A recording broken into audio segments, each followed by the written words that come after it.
Make sure you're first. Hello. Thank you. My name is Dan Cooney, and I'm the artistic director here at the theater. And on behalf of all of us here at the Encore, welcome. We are so very grateful that you chose to be here with us today. I want to say thank you to our producer circle. Our producer circle is a group of friends that act as our entire season sponsor. Today, I'm about to embarrass some friends here, but say hello and thank you to Mike and Vetta McFall. Thank you so very, very much. We simply cannot do what we do here at the Encore without our sponsors and all of you. So thank you for being here. A very special thank you. As promised, our Love Boat crew is here at the Encore.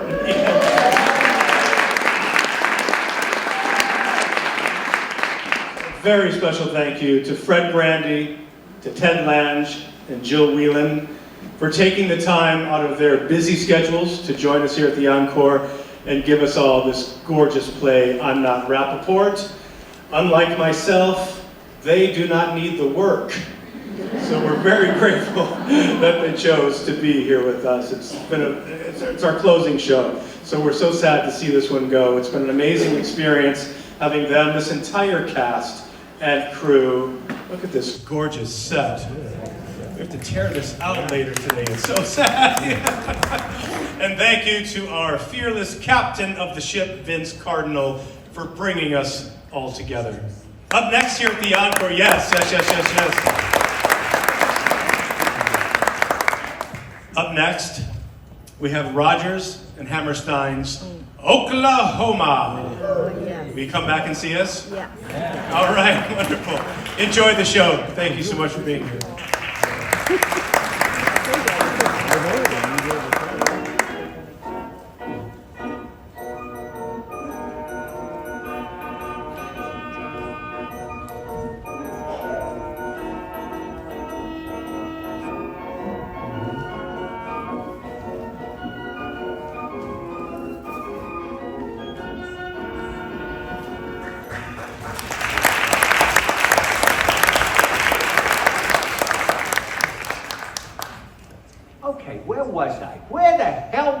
What were we talking about? I was about to make a very important point here. What were we talking about? We wasn't talking. You was talking. I wasn't talking. Okay, so what was I saying? I wasn't listening either. You was doing the whole thing by yourself. Why weren't you listening? Because you're a goddamn liar, that's why. I'm not listening to you anymore. 2 days now, I ain't been listening. Stop pretending to read. You can't see anything. Hey, how about you go sit over there with them old dudes in front of the welfare hotel, them old butter brains. Or them babies at the carousel. Them kids in the boat. Or them junkie folk yonder. Why don't you go mess with them? Because I'm not talking to you anymore, mister. You might as well be talking to that tree over there. It's a lamppost. Sitting here a week now, I ain't heard a word of truth out of you, shucking me every which way till the sun go down. I demand an explanation of that statement. Okay. Wise ass. For example, are you or are you not an escaped Cuban terrorist? I am not. Okay. And your name ain't Hernando. Absolutely not. So it's a lie. It's a cover story. In my line of work, they give you a cover story. Are you saying? All I'm saying, and this is all I'm saying, is that in my particular field, you got to have a cover story. More than that, I cannot divulge at the present time. Well, what kind of a bullshit cover story? Don't you think I said that to them? That's what I said to them. I said, what? An 81-year-old Lithuanian is a Cuban Hernando? That's right, they said. Tough luck, sweetheart. Yours is not the reason why. That's how they talk. Of course you don't believe it. You think I believe it? Such dopes. But it's a living. I beg you not to inquire further, please. But why would they pick an old? Do I know? You tell me. A year ago, I'm standing in line at the Medicaid. Fella comes up to me, boom, I'm an undercover. Lord. Look, maybe they got something. Maybe they figure an old man, nobody pays attention, moved through the world like a ghost to pick up some tidbits. Yeah. So maybe they got something. All I know is they screwed up on the cover story.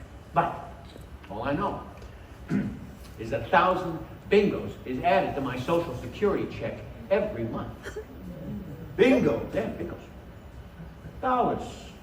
Cash. It's a word we use in the business. Please don't inquire further. Please, I am not at liberty.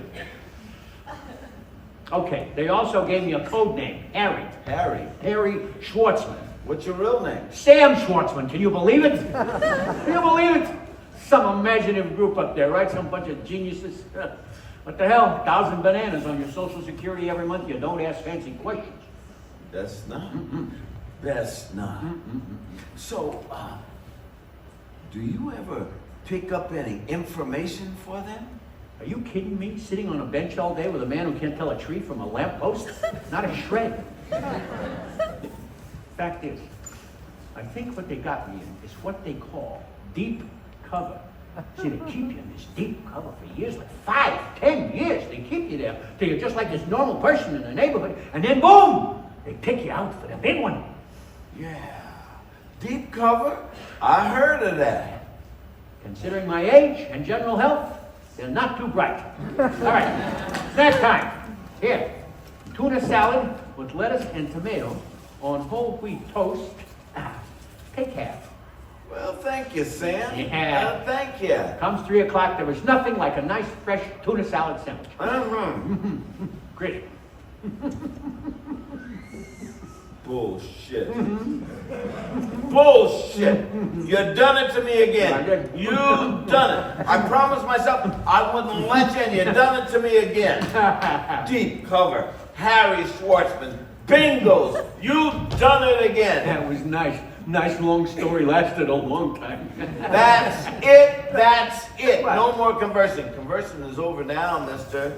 Ain't riffing me no more. Please, control yourself. What? Move it. What? You're on my spot. What? Get off of my Sir, spot. This is my spot. Sir, I come here first. No, listen, Get off of my spot before I lay you out. Your spot? Who made it your spot? Show me the plaque. Where does it say that? Right here. See them hands? Them hands wore golden gloves summer of 1924. This here's my spot. Been my spot 6 months now. My good and peaceful spot till you come along a week ago playing 3-card Monte with my head. Well, I want you gone, Sonny. Time for you to make dust. I'm coming out at the count of 3. 1. Wait, a brief discussion. Sound of the bell. I'm coming out. You won't hear, but I will. 2. How you gonna hit me if you can't see me? Oh, I dropped Billy the Model in the 6th round with both eyes swole shut. I just keep punching till I hear crunching. 3. Sir, this is an embarrassing demonstration. Please. Oh, I'm coming out now, boy. Oh, I'm coming. What? I'm coming out. I'm coming at you, boy.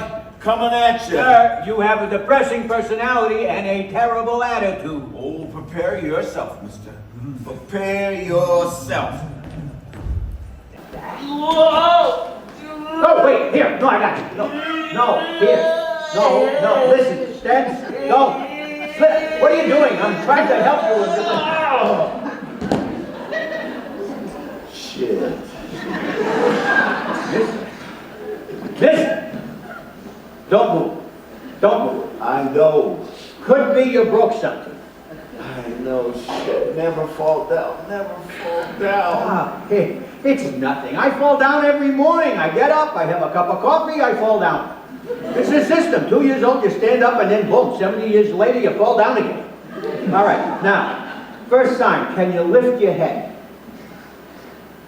Very good. All right, now, feeling for brakes, checking the pelvic area, feeling the hip.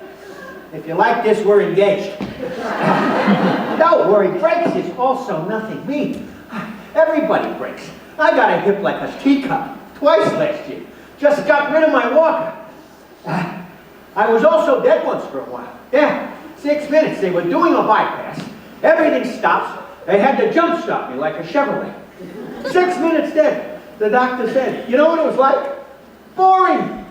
First thing, you float up, you stick to the ceiling like a kid's balloon, you look around. Down below on the bed, there's a body you wouldn't give a nickel for. It's you. Meanwhile, you're up on the ceiling. Nobody sees you. It's not bad for a while. It's nice. Meet some other dead guys. Everybody smiles. Hear the music. Mostly boring. All right. Now, very important. Can you move your arms? Excellent. Each item functional. Now, from experience, lie there and relax 5 minutes before getting up. Now, best thing for relaxation, jokes. Willie Howard, you heard of him? Oh, he's the best. He had this routine years ago. That was another lie, wasn't it? What? Huh? About you being dead. That was a fact, an absolute fact. Lies. No. Goddamn lies. It's your goddamn lies that got me on the canvas here. Got me fighting, falling down. Not lies. Alterations. I make certain alterations. Sometimes the truth don't fit. So I take it in here, let out there, till it fits. The truth. What's true is a triple bypass last year at Lenox Hill. What's true? Grade Z cuts of meat at the A&P. Social Security check wouldn't pay the rent for a chipmunk. What's true is going to the back door of the Plaza Hotel every morning for yesterday's club rolls. I tell them it's for the pigeons. I'm the pigeon. 6 minutes dead is true. Here, it's Dr. Reisman's bill. There's a phone number on it. You can call him up. It's a fact, an absolute fact. Since then, alterations. Since I died, whole new policy. This morning, I tell the counterman at meetings, I'm an American Indian, an Iroquois. He listens. Next thing I know, I'm remembering the old days on the plains, the broken treaties, Grandpa fighting the cavalry. It's not important he's convinced. I am, and I love it. I was one person for 81 years. Why not 100 for the next 5? Them club rolls, how early you figure a fella need to show up? Roll, you missed the whole point. The point? Oh, I got the point. The point is, you're crazy. The point is, you ain't never seen your marbles again. Oh, how fortunate, an expert on mental health. My daughter, Clara, she's another expert. Wants to put me in a home for the ridiculous. Needs supervision, she says. No sense of reality, she writes. This she writes to my therapist, Dr. Engels. Trouble is, I don't have a therapist, and I'm Dr. Engels. I give her the address of the Young Socialist Club on 86th, where I'm listed as Dr. Friedrich Engels. Huh? Oh, crazy, you say. All right, listen to me. Listen to Dr. Engels. You're a wreck. Look at you. Is this who you want to be? Is this what you had in mind for old? This guy here? A man who obviously passed away some time ago? What do you got left? 5 minutes? 5 months? This how you want to spend it? Sitting and staring? Once in a while for a thrill? Falling down? No!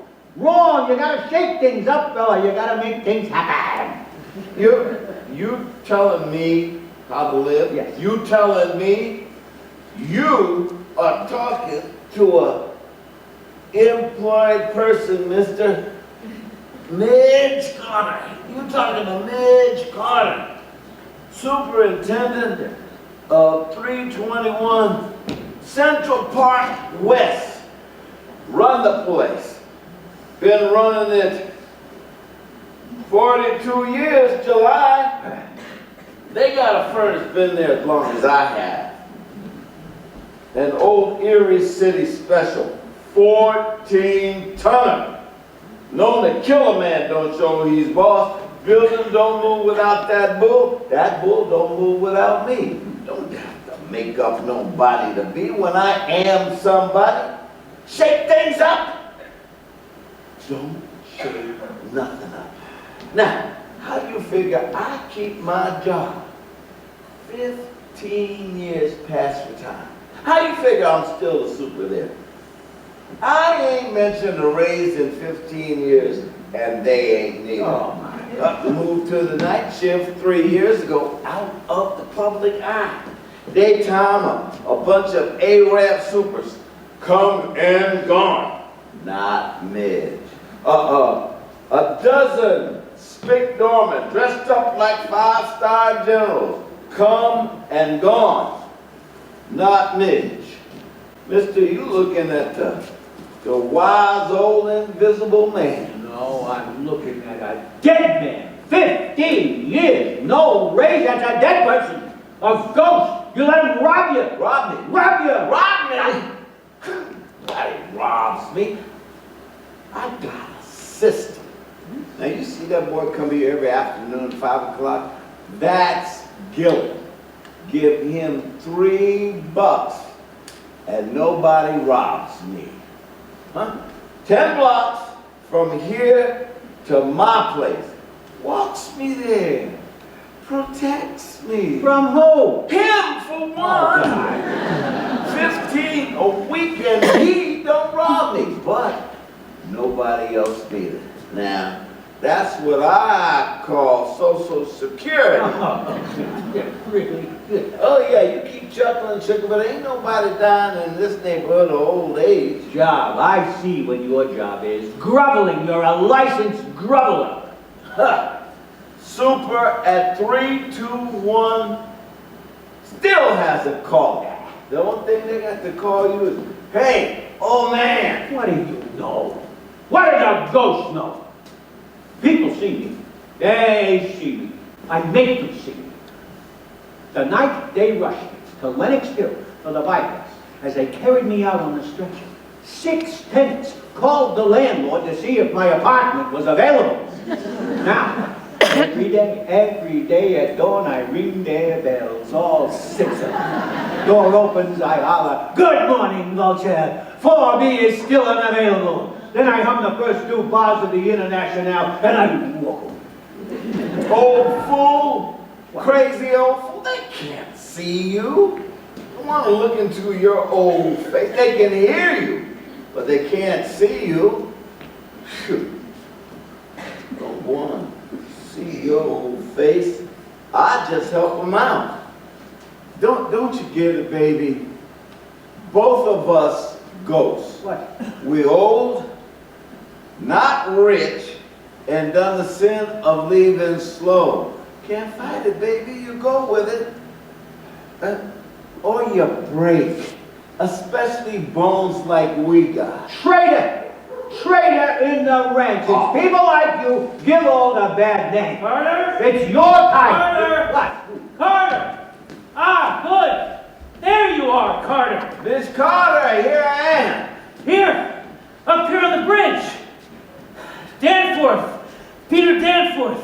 12H. Danforth, right. I've been looking for you several days now. They told me you might be in this area. Our meeting, remember? Our meeting, yeah. About right here, as soon as I finish my run. Yes, absolutely, right here. Be right with you. You got it. 3 more miles and I'll be right with you, Carter. Looking forward to it.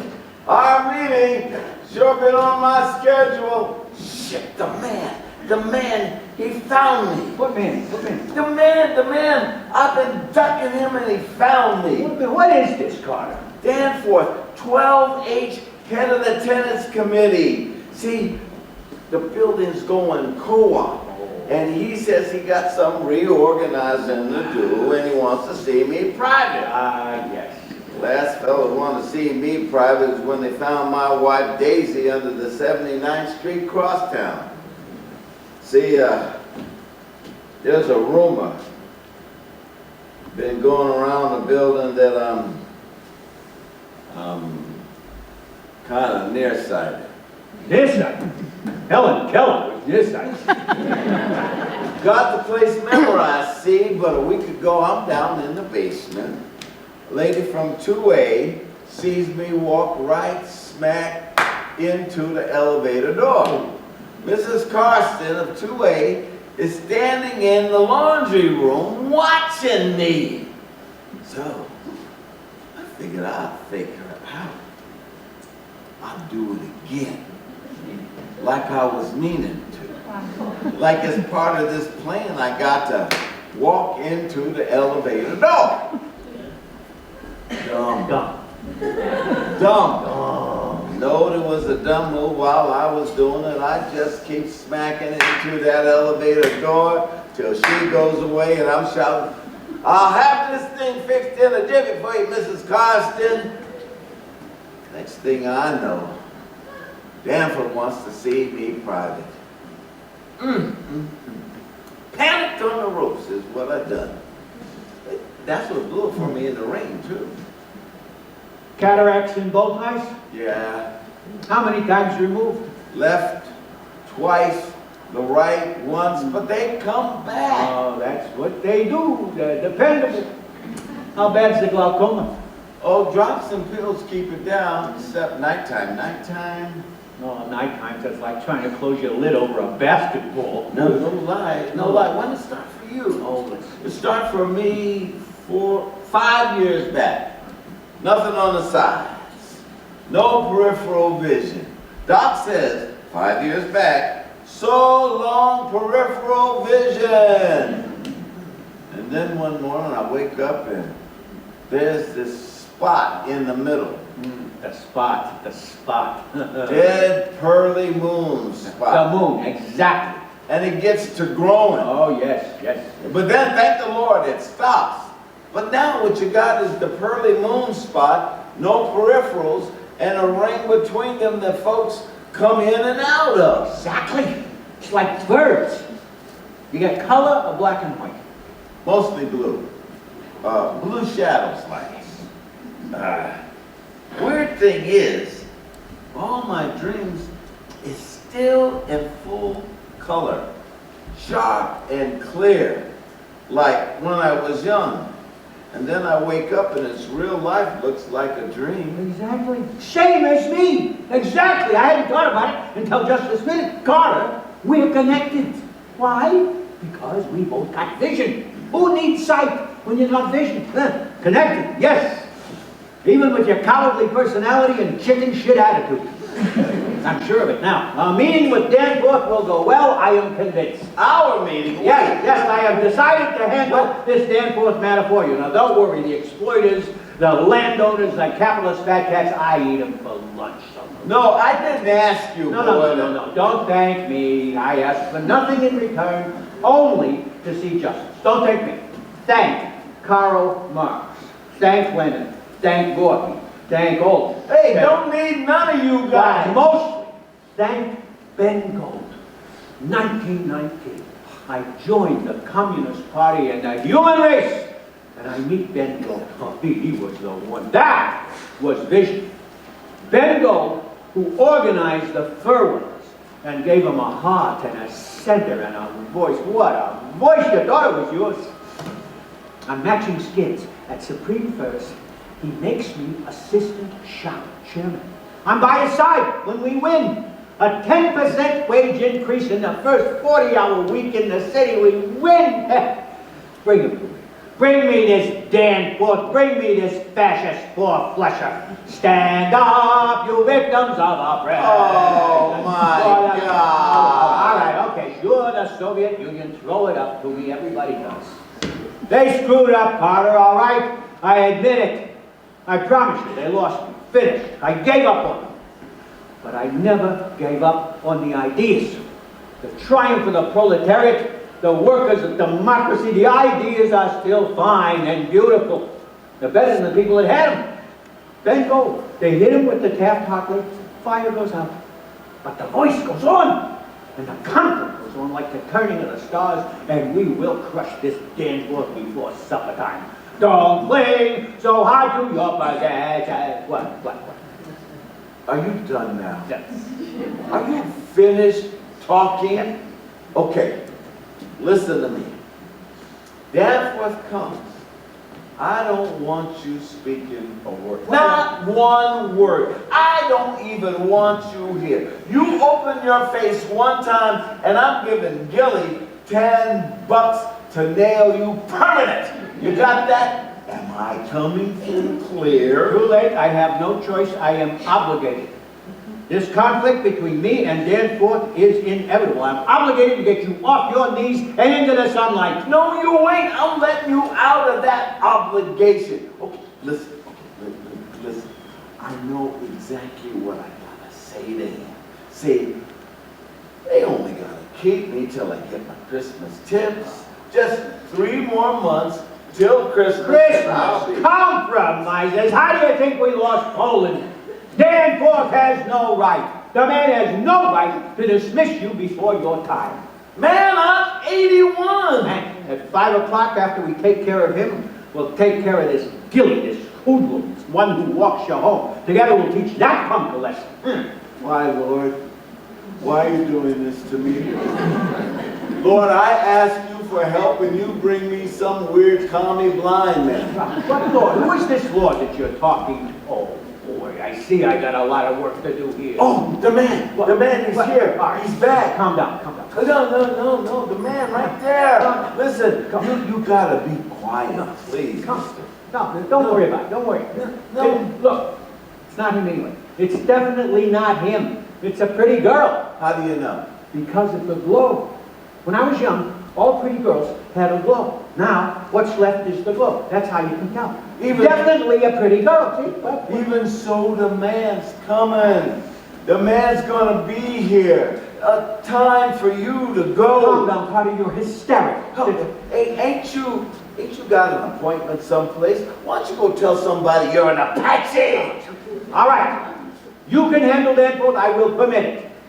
You mean it? Yes, but first you must calm yourself. I'll calm myself. This is essential. In your present state, the land baron will walk all over you. I cannot allow that. Now, here.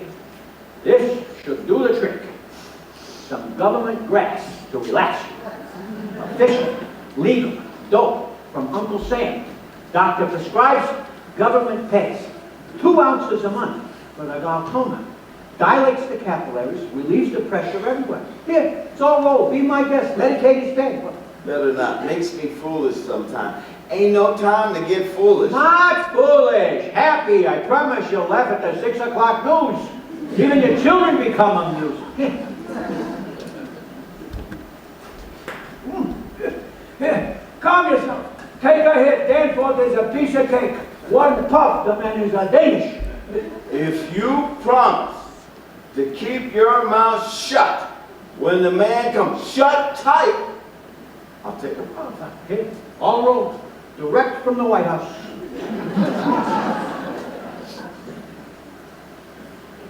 Good. Now, hold it in for as long as you can. I know I was smoking dope when you was eating matzo balls, baby. Fair stuff. Just fair. Man say 3 miles, sure is taking it slow. Maybe you dropped dead. Not enough money for you. Boom. A young fella like him. They're the first ones, the young ones. Boom. They're running, they're smiling. Boom. Should see them in the evening. They drop like flies. Boom. All my life, I fought for socialized medicine. I stopped smoking dope when I turned 70. That girl just went from very pretty to beautiful. Scared of going foolish. My daddy went foolish 5 years before he died. Couldn't remember his own name. Sad to see. Oh, I ain't the only one that hears that music. Now she's Hannah Pearlman. Who? Hannah Pearlman. Worked as a finisher, stitching linings for yachting caps, Schiffman Chapeau, West Broadway, 1921. Yeah? Ain't her. No, I tell you who you got there. That's Ella Mae Tilghman. Very shy, shyer even than me. She would sit on a stoop in the evening, a fine face like an artist would paint. Ella Mae. Best wife I had, number 3, 5 all told. Just Ella Mae give me John. John give me Billy, and Billy give me these teeth. I passed that stoop 1,000,000 times. I couldn't say hello. She had funny-looking fingers from the stitching, and she would sit on the stoop with her hands hidden like so. 8 grandchildren professionals. Billy was the dentist. Billy give me this smile. Yeah, put the teeth in, smile, left LMA. Smile needed a new hat. Hat made me walk a new way, which was out. Also, she was married, went to work so her greenhorn husband could go to law school and become an American somebody. Comes June, Arnold Perlman graduates, finds out that he's an attorney with a Yiddish-speaking wife who finishes yachting tabs. Boom! He leaves her for a smooth-fingered Yankee Doodle he met at school. 4 months later, Hannah took the gas. A popular expression at the time for putting your head in an oven. Ella May crying. Me hear my new mouth say, goodbye. She was near 70 then, but when my mind moves to her, she's fresh, peach, prime. September, a month before she took the gas, I see her in the Grand Street Library. Second floor, reading room, special place, quiet, not even a clock. I'm at the main table with Macbeth. I look up. There's Hannah Perlman. She doesn't see me. She's got her head buried in a grammar book for a 10-year-old. She looks up. She knows me. She smiles. My heart goes directly into my ears. Bang, bang, bang. I'm deaf. I don't speak. I can't speak. I'm there in the house of words. I can't speak. She puts her hands back under the table. She goes back to the book. A little while later, she leaves, and I didn't speak. Goddamn smile got me 2 more wives and nothing but trouble.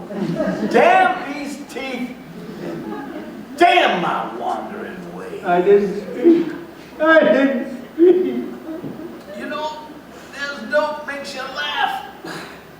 And there's dope makes you cry. I believe this here is crying dope. Stop that! Nostalgia. I hate it. The dread disease of old people. Kills more of us than heart failure. Hey, when was the last time you made love to a woman? Oh, listen to him. More nostalgia. My poor schmeckle, talk about nostalgia. Comes up once a year like Groundhog Day. Last time I made love, July 10th, 1971. Was your wife still alive? I certainly hope so. No, I meant... No, I know what you meant. With Ethel, it wasn't always easy to tell. No. Shame on me. A good woman, a fine woman. Was it her fault that I would always be in love with Hannah Perlman? Oh, that's kind for me. I was being unfaithful. Damn my fickle soul. I cheated on them all. Daisy, I was 76, still had something on the side, something new. Carter, this is the most courageous thing I ever heard about you. No courage to it. It's a curse. Don't do it, Midge. Don't do it. I'd be saying to myself while I was doing it. Damn my cheating soul. No. You did. I yearn and regret it. I ain't. You have always been what I have only recently become. A dirty old man. A romanticist. A man of hope. Listen to me. I was dead once, so I know this. It is not the sex. It's the romance. It's all in the head. Now, finally, I know this. The schmeckle is out of business. But the romance remains, the adventure. That's all there ever was. The body just came along for the ride. You understand me, Gardner? I'm thinking about it. Because right now, I am in love with this girl right here. Well, yeah. Yeah. Well, as a matter of fact, so am I. Yeah. Son of a gun. That's the first time I ever fell in love with a white woman. The first. Why the first? Oh, it just worked out that way. All the others were black, only black women. Listen, you ran with a wild comic crowd where I come from. You stuck with your own. Yeah. Yeah, you stuck with your own. See, being a black man. What? A black man, back in the Wait! Stop! Excuse me. Oh my God! You are a black man!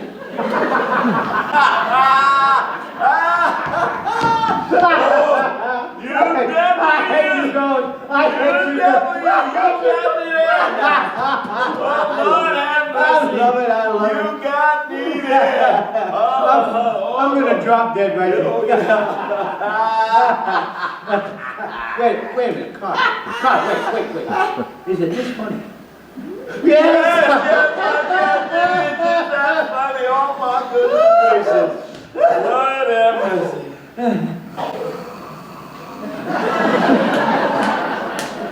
Carl, what are you doing?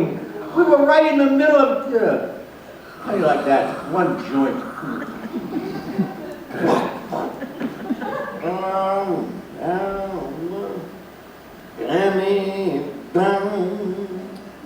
There be no heebie-jeebies hanging around. Just met the meanest ticket man on earth. I gave him all I'm worth. To put my tootsies in a upper berth. Just hear that choo-choo sound. I know that soon I'm gonna cover ground. I never holler so the world will know. Here I go. I'm not a black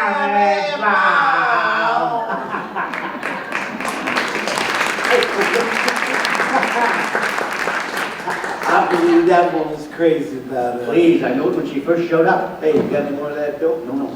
Now, we're gonna do a Willie Howard routine. You think you were laughing before. Wait till you get this. Wait.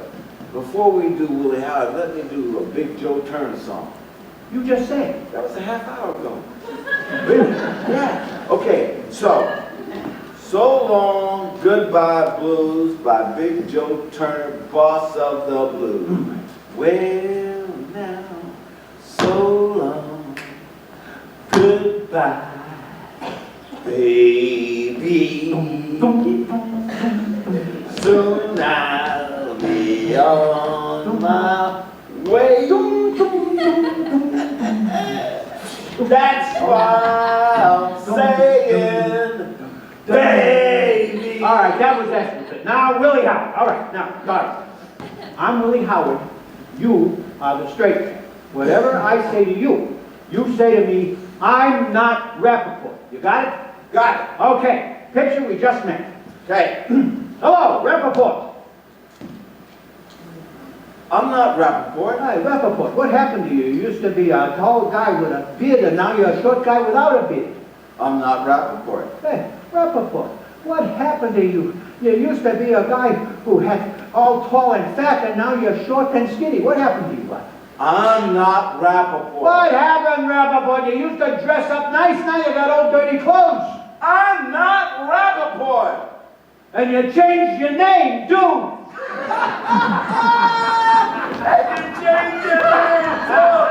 Right with you, Gardner. Oh, shit. The man. He right with you? I gotta straighten up, boy. No. I gotta straighten up. Don't worry, we'll take care of him. No, there's no we What? here. Listen, you gotta keep quiet. You gotta keep your mouth shut. You ruined me, boy. I'll be out on the streets tomorrow. The piece of cake. From what I can see, the man is a wreck. Please, baby. Please be quiet. Are you my friend? Of course. Okay, then go sit over there, friend. What? Sit over there on that bench right there. Okay, you'll call me when you need me. Soon as All I right. need you. Because remember, I'm ready. Yes, I know that. You Yeah. are ready for me. Thank you very much, my friend. Carter. Yeah. Hi. Hi. I don't think we've ever really been formally introduced. I'm Pete Danforth. Hi, Pete. Hey, they call me Midge. Midge. Yeah. Glad we decided to meet here. Chance to stay outside, after my run. Truth is, I hate running. Being immortal takes too much time. Midge? Midge for midget. My third wife, Ella May, give me the name because she was near 2 3/4 inches taller than me, so she called me Midge. Name stuck with me for 50 years. Tell you one thing. It is good to be reminded of what a great park this is. Goddamn oasis in the middle of the jungle.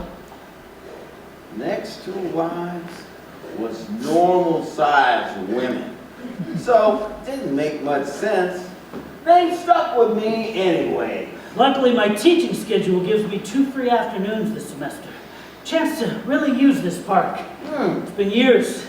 I teach communication arts over at the Manhattan Institute on 60th. No air in the place. Dreary. I've been thinking about holding one of my classes out here in the park. What kind of arts? Communication. Communication of all kinds. Personal, interpersonal, and public. Pretty much the whole range. You teach talking. More or less, yes. Well, you must know we're about at the end of our chit-chat section, right? Right. Right. Funny thing, by the way. I really didn't know. I mean, that is, I wasn't aware until just a few days ago that you actually worked in the building, that you were employed there. Do my job, keep to myself. Of course. I just wanted you to know that the problem we've got here had not come to my attention sooner, simply because you personally had not come to my attention. Frankly, I've been living there for 3 years and I have never run into you. I'm down in the boiler room mostly, and we don't get a lot of drop-ins. Of course. Keep moving, boy, you're on a roll. Yes. Well, as you know, 321 will be closing and going co-op in November. Doing that in November. We've got Brockman and Rader as our managing agents. I think they're doing an excellent job. As president of the tenants committee, I'm pretty much dependent. The whole committee is really on their advice. And we basically got to place our faith in the recommendations of our managing agency. And they're recommending that you dump me. Midge, we've got some real problems about your remaining with the building staff. Ain't that the same as dumping me? Midge, it's not for 4 weeks. It's not till November. But yes, we will have to let you go. And there are various benefits. A union pension plan, 6 weeks severance pay. That's a check for 6 weeks salary the day you leave. That's... Midge, I'm sorry. God, I hate this. I really hate this, Midge. Hey, how about I hate it first, then you get your turn. Midge, think about it. Isn't this the best thing for everybody? The pressure on you, tenants' complaints, trying to keep up. Time, Midge. We're not dealing with an evil tenants committee or a heartless managing agent. The only villain here is time. We're all fighting it. Jesus, man, have you seen me run? It's a joke. I can't do what I did a few years ago either. Listen, don't sweat it, son. See, Brockman and Rader, all due respect, full of shit. Now you need me. You got a furnace. Been there long as I have, an old Erie City special. But there are things about this weird machine no living man knows except Midge Carter. Okay? Now listen. Christmas. I'll have a new man trained and ready for you by Christmas. Midge. You got that? Christmas, the man will be ready. We're replacing the Erie City. We're installing a fully automatic rock mill 500. It requires no maintenance. You see, the rock mill is just one of many steps in an extensive modernization plan. New electrical system, plumbing arteries, lobby renovation. Wow, you're really gonna need me now. Oh, pipes, wires, you got 42 years of temporary stuff and no blueprints to tell you where. Got it all here, up in my head. Know what's behind every wall and stretch a tar. Okay, listen, think about this. I stay in my place in the basement for free like I've been doing, and you get all my counseling free of charge, no salary. Beauty deal for you. Midge, to begin with, your unit in the basement is being placed on the co-op market as a garden apartment. Don't you get it, baby? Blueprints. Blueprints. Please. I'm a walking treasure I map. understand that we've had a highly qualified Oh, team. forget it. This team has I looked at said forget it. I don't want the job no more. Don't need the job. I'm withdrawing my offer. Midge, listen to me. Shit, if I knew I was living in a garden apartment all them years, I would have had a lot more parties. I have some news that I think will please you. Now, two of the older tenants on the committee, Mrs. Carpenter and Mr. Lehman, have solved your relocation problem. Midge, there's an apartment for you at the Amsterdam. No waiting list for you. Mr. Lehman seems to know the right people. It caters especially to low-income senior adults, and it's right here in the neighborhood you've grown used to. Amsterdam's 90% foolish people. You ever see them sitting in the lobby there? The only way to tell the live ones from the dead ones is how old their newspapers are. As I understood it from Mr. Lehman, the Amsterdam's the end of the line, boy. I'm sorry, I thought that the... You ask Mr. Lehman, he want to go sit in that lobby. You ask Miss Carpenter if she's ready to leave the world. You tell them both. No, thank you from Midge. He's looking for a garden apartment. See, the problem is... The problem is you giving me bad guy news and you trying to look like a good guy doing it. You're right, Midge. You're right, you're dead right. I have handled this whole thing badly. Stupidly. God, I'm sorry. This whole thing, this is terrible. You're gonna be all right.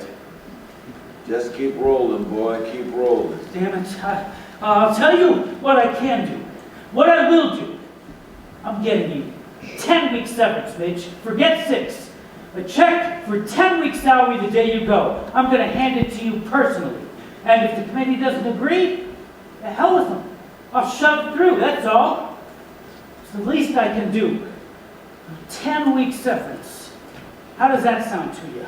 Well, it sounds better than... That's a promise, Midge. I'll shove it down their throats if I have to. I'm sure we'll have no problem getting you 10 weeks. Unacceptable. We find that unacceptable. Mr. Danforth. Mr. Danforth, I will speak frankly, you are in a lot of trouble. Ben Reisman, Rothman, Rifkin, and Grandy. Forgive me for not announcing myself sooner, but I couldn't resist listening to you bury yourself. Our firm represents Mr. Carter, but more to the point, we act as legal advisors to the Hertzfeld unit of Mr. Carter's union. Hertzfeld, I refer to the Human Rights Strike Force, a newly formed automatic action unit, which I'm sorry to say, you are going to be hearing a lot from in the next few weeks. Personally, I find their methods too extreme, but I report and advise that's all I can do, Mr. Danforth. The ball is rolling here. Go away. Mr. Carter keeps telling us to go away. He was making that point as you ran by earlier, but as he knows, we are an automatic function of his union for the protection of all members. I have no choice. Man wants to give me 10 weeks severance. A joke. The man is surely a jokester. Mr. Reisman, Speak to me. I'm not sure that I understand the situation. Of course you don't. How could you? I will educate you. The situation is simple. I will make it simple. We do not accept 10 weeks severance. No. We do not accept 20. What we accept is that Mr. Carter be retained in the capacity of advisor during your reconstruction period, which I assume will last a year, maybe 2. At this point, we will talk further. I don't know him. I don't know this man. Quite so! Mr. Carter is more familiar with Rifkin and Grady, the gentler gentlemen of the firm. However, it was thought best to send the Cobra. You know this one? An affectionate term for me around the office. Look, Reisman, Speak to me. I don't know what you gave this fella, and I don't know your organization, but I do know Local 32 of the Service Employees Union. And do they know you are planning to fire Mr. Carter? Not yet, but we have a meeting And set. do you know there is no mandatory retirement age in Mr. Carter's union? And do you know further that this means that Carter can call for an arbitration hearing where he can defend his competency, and you will have to find 4 tenants to testify against him. Now that should be interesting. Find them, therefore. I want to see this. 4 tenants who want to be responsible, publicly responsible, for putting this old man out of his home and profession of 42 years. A man who was named Super of the Year by the New York Post in 1968. A man who fought in World War II. A man who served with the now legendary Black Battalion of Bastogne at the Battle of the Bulge. The clippings will be Xeroxed and circulated. The worms you find to testify will be in court. And do you know further that for as long as you insist on pursuing this matter, for as long as this hearing lasts, and I promise you we will make it a long one, you can make no contract with Local 32, and with no union contract, you have no co-op sale, no building corporation. Time, my friend, time will be your villain now. Our firm will go beyond this hearing if justice fails us there. I'm talking months, Cookie. I'm talking litigation, appeals, the full weight and guile of Rothman, Rifkin, Grady, and the Cobra. Sir, I urge you to consider, win or lose, the massive and draining legal fees you will incur in pursuing this matter, and compare this time, cost, and embarrassment to the tiny sum it will take to keep Mr. Carter on salary. I urge you, for all our sakes, Reisman, speak to me. I'm frankly a little thrown by this. I mean, you're asking me to just accept... Accept or don't accept, I am obligated to report this to Hertzko immediately. I knew about the right to arbitration. Midge, just didn't think you'd really want to go through. He wants! Meanwhile, Hertzko goes after you tomorrow. Me? That will make an example of you, you perfect fool. Well, what have I done? Idiot! You've hit every human rights nerve there is. I'm talking old, I'm talking black, I'm talking racial imbalance. Racial imbalance? The man was walking into walls. For God's sake, the man's an easy 80. There is nothing, I promise you, easy about 80. Now, why am I even bothering to talk to you? Tomorrow you'll see it all. Time to let Hertzko out of its cage. Look, Reisman, I find it hard to believe that You'll believe it tomorrow when they pick it in front of your school. What's the name of that place? The Manhattan Institute. And they'll believe it too. And then, the demonstrations in front of your apartment building. The name Danforth will start to mean something. You will become an adjective, my friend. A symbol, a new word for the persecution of the old and disabled, the black and the blind. Well, wait a minute. Go ahead, Danforth. Fire him. It's your one shot at immortality. No, Carter, forgive me. I want to see it happen. I want to see Hertzko in action again. Those crazy wildcats, you've got to love them. Mad, inspired men. I want to hear those words alive again and pure. Strike for humane existence. Strike for universal justice. Strike! Hold it! Wait a minute! This whole goddamn mess has gotten out of hand. Reisman, believe me, this is never my own personal thing. I represent a committee. I'm sorry, the spotlight falls on you because it must. Because you are so extraordinarily ordinary. And because there are so many of you now. You collect old furniture, old cars, old pictures, everything old but old people. Bad souvenirs, they talk too much. Even quiet, they tell you too much. They look like the future, and you don't want to know. Who are these people, this strange race, these oldies? They're not my type. Put them with their own kind. Put them someplace, a town, a building. Put them someplace. Idiot! Don't you know? One day you too will join this weird tribe. Yes, Mr. Chairman, you will get old. I hate to break the news. And if you're frightened now, you'll be terrified then, because the problem is not that life is short. It's that it's very long, and you better have a policy. So, here we are. Look at us. We are the coming attractions. And if you're afraid of it, you will be afraid of us. You will want to hide us or make us hide from you. You're dangerous. Foolish bastards, don't you understand? These old people are the survivors. They know things. They haven't just stayed late to ruin your party. Very old is a miracle, like the just born. Close to the end is precious, like close to the beginning. What you like is for Mr. Carter to be nice and cute and quiet and go away, but he won't. I won't let him. So, tell him he's slow, tell him he's stupid, okay. But tell him he is unnecessary. That is a sin. That is a sin against life. That is abortion at the other end. Hertzko waits. The arena is booked. The lions are hungry. Yeah, I'm glad you shared these thoughts with me. I never really taken I'm through communicating with you. I'm communicating with Carter now. Carter, I leave it up to you. What shall we do with him?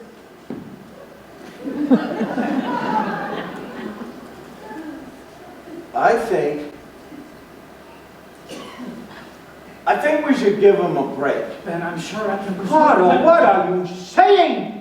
What about the cause? You just want to keep your job and forget about the cause? Yes! Keep the job! Forget the cause. I think it's essential. Carter, are you asking the Cobra not to strike? Don't want that Cobra striking, no. Look, next committee meeting is in 2 weeks. Listen to me. My client has just instructed me to save your ass. Quickly, the bomb is ticking. 2 weeks is too late. Tonight, you jog home to your telephone, you call the members of your committee. Don't explain, don't persuade, announce. Tell them there is a job for a couple, guy, counselor, and how about superintendent emeritus? Has a nice sound. Now, in the meantime, you speak to no one, the union, your managing agent, no one. If Hertzfeld finds out about this, we are all in a lot of trouble. Now, when you're done with your committee, you call here tomorrow morning before 10. Speak only to the lady on this card, Mrs. Clara Gilley. Tell her to reach a man called Pop. He's one of Hertzfeld's top people. Tell her to inform him the Carter matter has been resolved. This Pop fellow will take it from there. Party's real estate agency? Yeah, that is Hertzfeld's advisory group. Smart people, good hearts. They negotiate with management. Now, if there's any trouble tonight, you call here. This is my club on 86th. Ask for Dr. Engels. He'll contact me. Goodbye, and good luck. Midge, Ben, I want you to know that this has been a very important conversation. And a very important conversation for all of us. Goodbye. An important exchange of ideas, a sudden awareness. I warn you, one more word, there will be a citizen's arrest for crimes against the language. Fact is, certain areas I do have trouble talking. Also leaving. Go now, the phone, quickly. Let me see. Don't sneak the splash.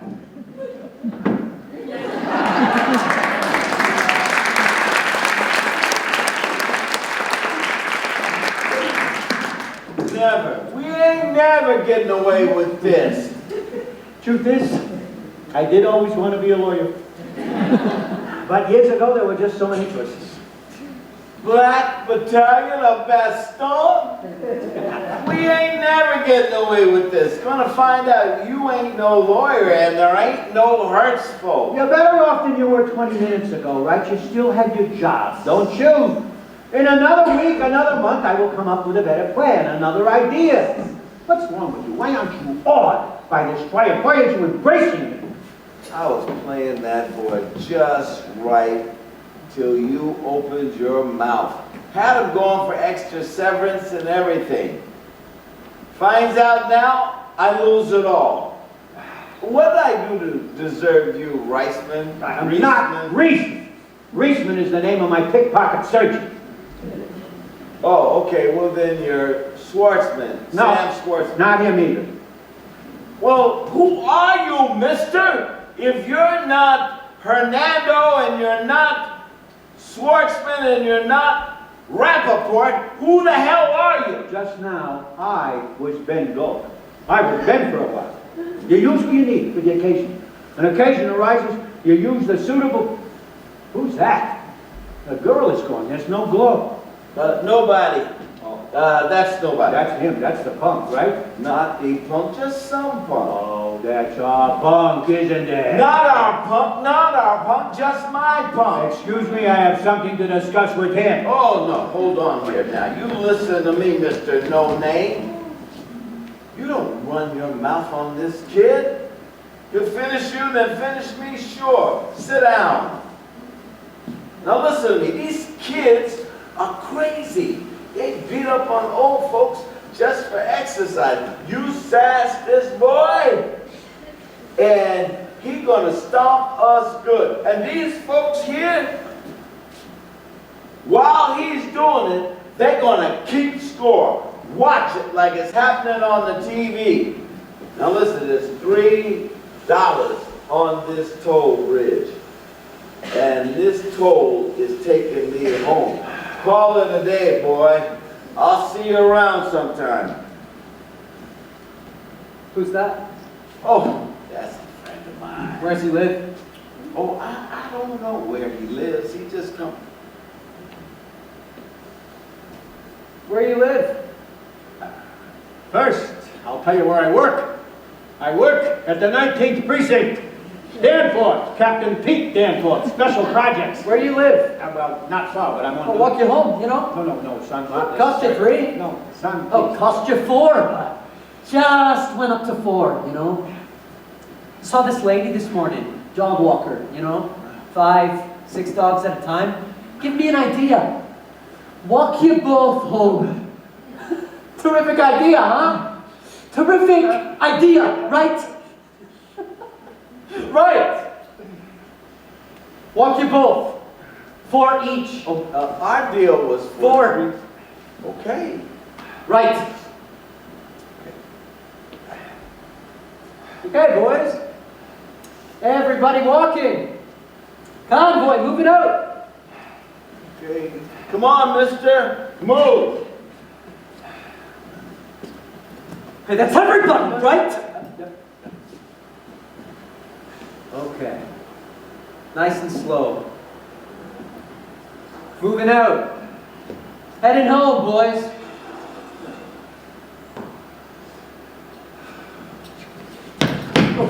Take it easy. Take it easy. I don't fight with Irish kids. I know the same thing now I knew 65 years ago. You do not fight with an Irish kid.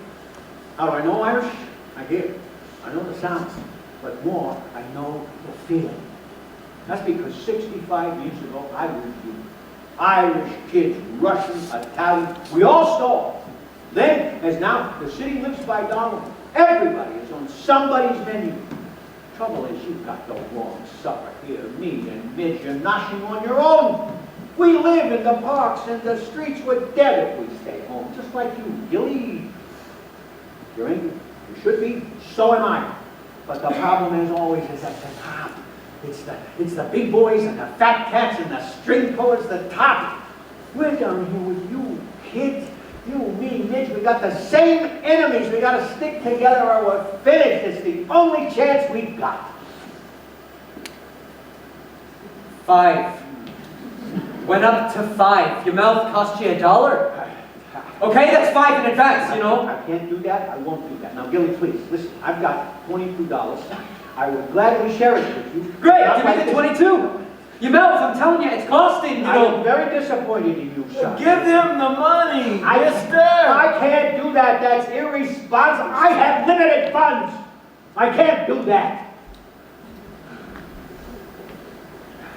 Ask you once more. Gilley, please. This is a mistake. Do not do this. This is... No knives! No knives! Not between us. We're together!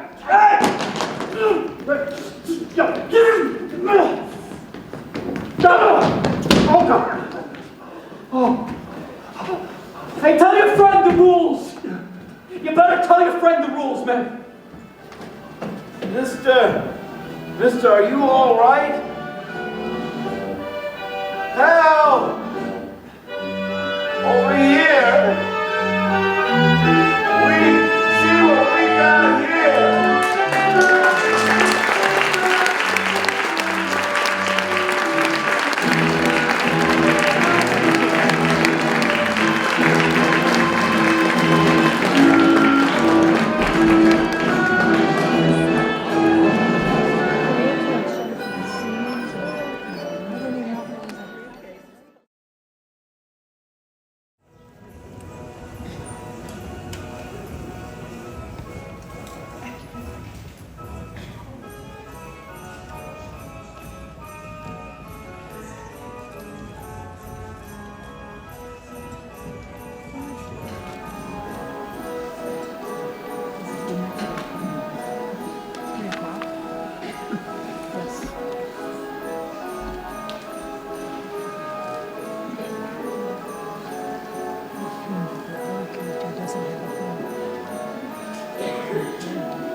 If you're blue and you don't know where to go to, why don't you go where fashion sits?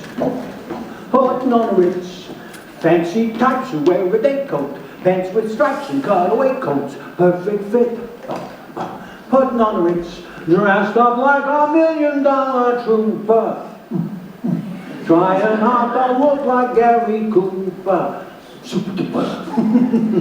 Well, that punk, we got him on the run now, yeah. Boom on the arm, I got him. Boom on the back, boom, boom, boom. Getting strong now, won't be long now. What? Listen here, Rocky. What? Are you thinking about sitting down here on this bench? Because if you are, I got to move somewhere else. I'm sure you were about to inquire about my health.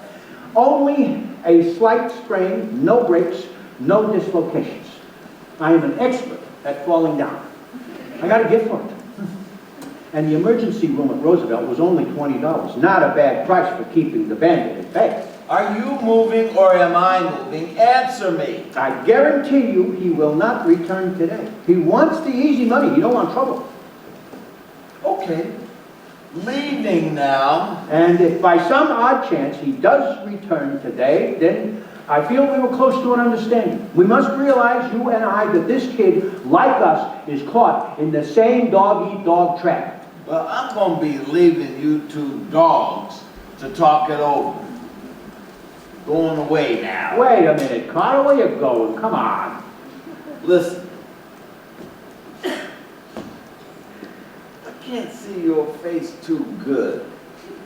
But what I can see, got cemetery written all over. Sir, a friendship like ours is a rare... Ain't no friendship. Never was no friendship. I don't even know your goddamn name. Yesterday you helped a fallen comrade. Listen, you was out cold, mister. I just waited for the ambulance to come. Done my duty same as I would for any lame dog. Said to myself, that ain't gonna be me lying there. No, sir, no, sir. Now, you see this item? Ooh. Kid ran off without his weapon. He coming back for it today, sure. I come here to give it back to him. Stay on that boy's good side. Now, I'm waiting over here. He comes. I don't want you talking to me,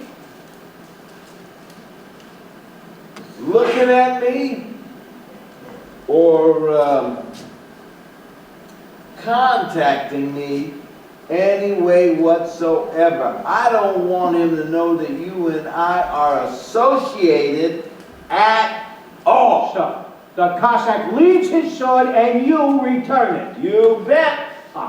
You have had a taste of revolution and will no longer be able to live with subjection to living in an occupied country.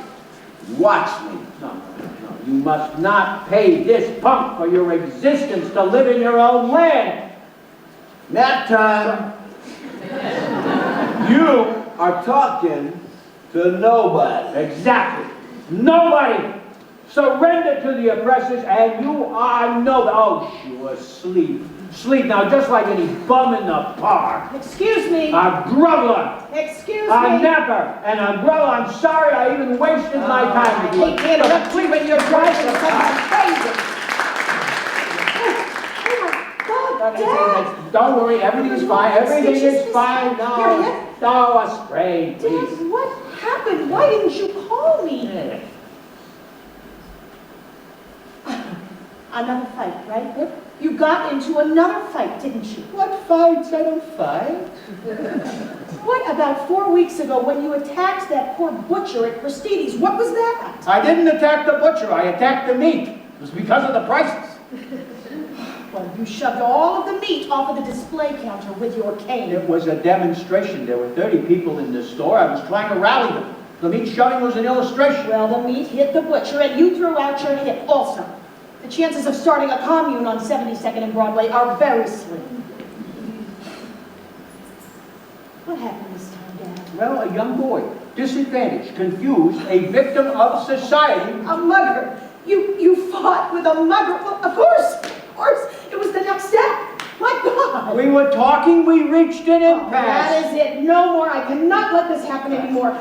I've been irresponsible. I let it go. You have to be watched, Dad. I'm not letting you out of my sight. Stop this. You're frightening me. Oh, I'm frightening you, huh?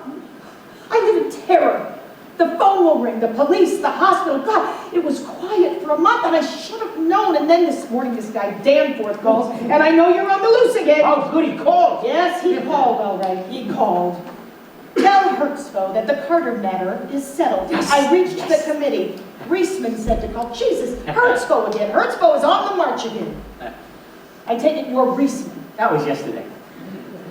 And tomorrow, who? And tomorrow what? I came here to tell you that this is the last time. No more calls. You covered, didn't you? Yes, yes, once again.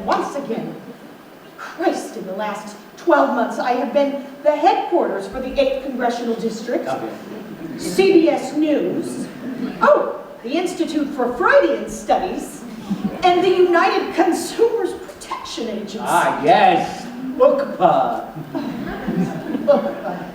Look, Dad. what's happened to you? My own daughter has forgotten what a principal is. What principle? There's no principle here. It's fraud. Personal daily fraud. A one-man reign of terror, and I am the one being terrorized. Never knowing who the hell I'm supposed to be when some poor sucker calls my office. A principal? You mean like when that panic-stricken manager of the Fine Arts Theater called asking if he was under congressional investigation for showing German movies? I still can't believe that you convinced him that you were a congressman. What, you never saw an elder statesman before? But there is no such thing as a floating congressional district. It's because he didn't know that he deserved it. And for showing German movies by ex-Nazis. People think they don't notice these things. That's it. That is it. This was the last time. I came here to tell you that this was my last cover. Little did I know that you would be back in combat again. I searched this damn park for 2 hours. What's the matter? You're not giving speeches at Bethesda Fountain anymore? Why should I? So you can find me, shut me up, embarrass me? Oh, it's me who embarrasses you, huh? Exactly. Hushing me like I'm a babbling child at top. You know what embarrassment? Let's talk about embarrassment, shall we? 3 weeks ago, I come back from lunch to my office, and they tell me my parole officer is looking for me. Necessary retaliation. It was important that you see what it's like to be watched, pursued, guarded. You do frighten me, Mrs. Gilbert. You frighten me, you know? I'm afraid of what you will do out of what you think is love. Coming to the fountain once a year, that's not stopping me from talking. It's okay, I'm fine. It's the test questions. I don't give you test The questions. test questions to see if I am too old. Checking in the office. Can you tell me what you did yesterday, Dad? Can you tell me what you had for lunch today, Dad? One wrong answer, you'll wrap me in a deck chair and mail me to Florida. 2 mistakes, you'll put me in a home for the forgettable. I know this. My greatest fear is that someday soon I will wake up silly, time will take my brain, and you'll take me and put me in a place, a home, or worse, your house, Siberia and Great Neck. Very little frightens me. This you know, only that, only what you will do. Dad! I don't answer the door when you come, Clara, and that is why. I look through the hole in the door and I wait for you to go away. And that's why I moved from the fountain, and why next week you won't find me here either. Dad, you don't understand. I care. Somebody has to watch out for you. Jack doesn't care, or Ben, or Carol. They don't even speak to you anymore. Good! God bless them. Lovely children. Lovely, distant children. This is not fair, Dad. I don't deserve this. Who is this Dad you keep referring to? When did that start? I'm a papa like I've always been. You say Dad, I keep looking around for a gentleman with a pipe. Okay, well, why don't I just call you Dr. Engels then? Surely you didn't think you fooled me. Dr. Engels, the therapist. Dr. Fred Engels from the Socialists Club. Really? So why'd you keep writing him all those letters? Because normal conversation with you is hopeless. Seemed like the best way to reach you. And I wrote Dr. Engels 12 letters in the past 2 months, said everything I felt. Smart girl. Well, wish you're still smart. Even though the passions are gone, even though the ideals have evaporated. Stop. I remember when you believed the world did not belong to the highest bidder. Old song again, just stop. This, of course, was before you went into Park East real estate. Before you gave up Marx and Lenin for Bergdorf and Goodman. Jesus, at least get a new set of words. Look at what you have become. Queen of the condominiums, peasant skirts for $200. A betrayer of your namesake. Goddamn namesake. Clara Lemlich, who stood for something and stood up for You it. gave me that name. I had no choice. Clara Lemlich, who stood for something and stood up for it. You are rolling now. November. Cooper Union, November 1909. You're only 8. I'm only 8. The shirtwaist makers are there. Thousands of them. You're standing in the back with your father. I'm standing in the back with my father. He's holding me up so I can see. A meeting has been called to protest conditions. Gardner speaks, and Mary Dryden, and Peyton, and Maya London all speak with passion, but none with the courage to call for a general strike. All speak of the bosses who value property above life and profits above people, but all speak with caution. Until suddenly, From the back of the hall, just near us, rises this skinny girl, this teenager. She races up onto the platform, this girl races up unafraid among the great ones. She shouts in Yiddish to the thousands, this girl, with the power of inspiration. This girl was Clara Lemlich. I am a working girl, one of those striking against intolerable conditions. I am tired of listening to speakers. I offer a resolution that a general strike be called now. A moment of shock, and then the crowd screams, feet pound the floor, the chairman Feigenbaum calls for a second, thousands of hands go up. Chairman Feigenbaum trembles. He shouts to the crowd, do you mean this in good faith? Will you take the Jewish oath? 3,000 hands are raised. My father's holding me up. His hand's on 3. He says, raise your hand, boy. Raise your hand for us, and I will take the oath. My hand goes up. I feel his heart beating against my back as my father, along with the thousands, takes the solemn oath. If I turn traitor to this cause, I now pledge, may this hand wither from the arm I raise. Again, silence in the hall. and Feigenbaum shouts. And Feigenbaum shouts, a general strike has been called. 32 years later, December 41, Roosevelt vows vengeance on the fascists, and a day later, you are born with a powerful scream at King's County Hospital. And I say to your mother, Ethel, sounds to me like Clara Lange. And this is the voice, and this is the passion you were born with. Pity. And now, 41 years later, you have turned into my own personal KGB. Who the hell? I can't. You'd follow me. Clara. Clara, it's not a name. It's a curse. And the cause. Oh, the goddamn cause. Everybody else gets a two-wheeler when they're 10. I get Das Kapital. In paperback. Sunday she'd send me out for bagels and lox and a copy of the Weekend Daily Worker, which I'd have to hide in my bag so that half of Flatbush Avenue wouldn't point at me. Fights at school, kids avoiding me. Daughter of the rest. My friend Sally, my only friend. One day, we're down in the street playing, and she tells me she believes in God. I'm confused, so I run back upstairs to Central Committee. Pop, Sally Marcus says that she believes in God. What do I tell her? Tell her she'll get over it, you say. So I go back downstairs. I tell Sally, she tells her mother, and the next day on the block, I got nobody unfair. Unfair. Years later, you believed in your own things, and I loved you for it. You gave up on the party. I respected you. But the anti-war, the civil right, you marched, you demonstrated, you spoke. That was you. Nobody made you, and you loved it. I did love it. And you changed. No, I just noticed that the world didn't. Oh, first it was me, then it was the world. Nice to know who to blame. 10 years, what have you done? What have I done? I got married and had 2 kids and lived a life. I got smarter, and I fought in the battles I figured I could win. That is what I've done. Oh, look, and now all the kids on the block play with you, don't they? Yeah, all the kids play with you now. You married Ricky, the smiling radiologist, overcharged his way into a house in Great Neck where your children, as far as I can see, believe firmly in cable television. They fight to the death for it. And all the kids play with them too, right? It's the new utopia. Everybody plays with everybody. My enemies I keep up. My enemies I don't forget. I cherish them like my friends, so I know what to do. Oh, and what is that? Just what the hell do you do? Leave reins on lamb chops at Gristedes?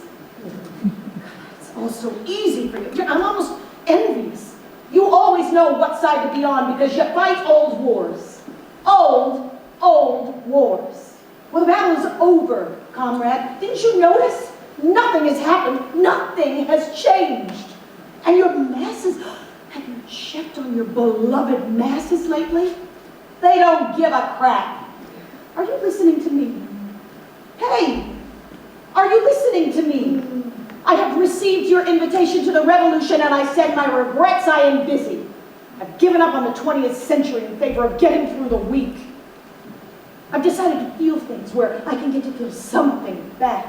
Got it? I was wrong. You're not even smart anymore. So not much has changed. So what? They don't know this.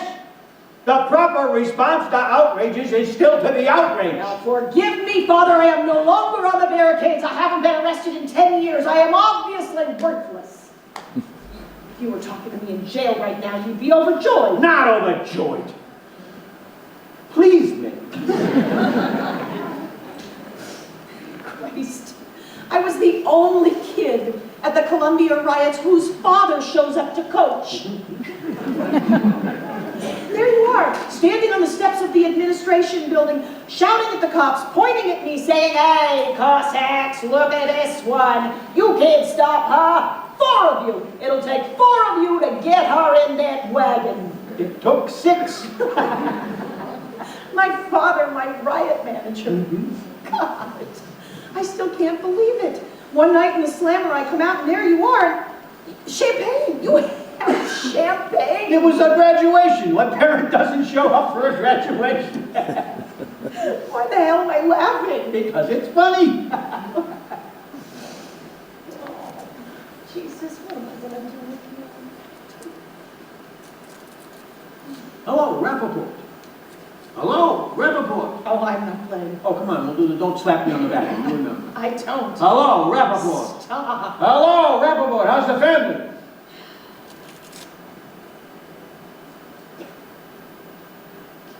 I'm not Rappaport. Hello, Rappaport. How's the shoe business? I'm not Rappaport. Hello, Rappaport. How the hell are you? I'm not Rappaport, and don't slap me on the back. Who are you to tell me how to say hello to Rappaport? I gotta do something with you. No, you don't. Pop, Well, at least I'm Pop again. you'll get killed. The next time you will get killed, I dream about it. In general, you need better dreams. I want you off of the street. I want you out of this neighborhood. I want you safe. I am determined. I have an appointment. Okay, well, we have 3 possibilities, 3 solutions. First, you can come and live with me in Great Neck. You'll have your own room, your own separation. Rejected. Okay. Second, Ricky found this great place. It is not far from us. Pop, I was checking it out. Maple Hills Senior Living. This is the best of them, Pop. Look, really attractive grounds in this beautiful... Rejected. Okay, well, we have one more possibility. I am not crazy about it, but I am willing to give it a shot for 1 month. You stay in your apartment. You do not hide from me. You make yourself available for visits by me or some member of our family once a week. You do not wander the streets. You do not go into the park. And every afternoon, you go to this place, West End Senior Center. Pop, I was just there this morning. It's a great place. Look, hot lunch at noon and a full afternoon of activities. 1 o'clock. Dr. Gerald Spitzer will present a slide presentation and informative program on home health services. Refreshments will be served. 2 o'clock. Beginner's Bridge with Rose Hagler. 3:15. Arts and Crafts Corner supervised by Ginger Friedman. Okay. We got 3 possibilities. We got Exile and Great Neck. We got Devil's Island. And we got kindergarten, all rejected. Now, if you will excuse me. Okay, Pop, here it is. I am taking legal action. I'm going to court. I saw a lawyer last month after the Gristiti uprising, and I am prepared. Article 78 of the Mental Hygiene Law, Judicial Declaration of Incompetency.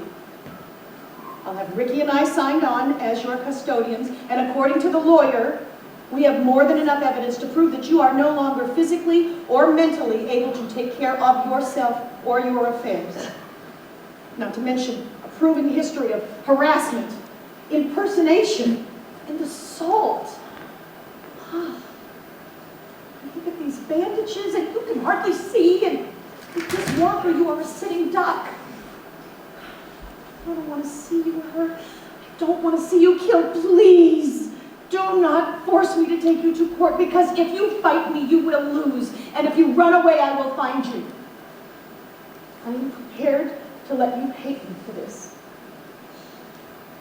You're not kidding. I'm not.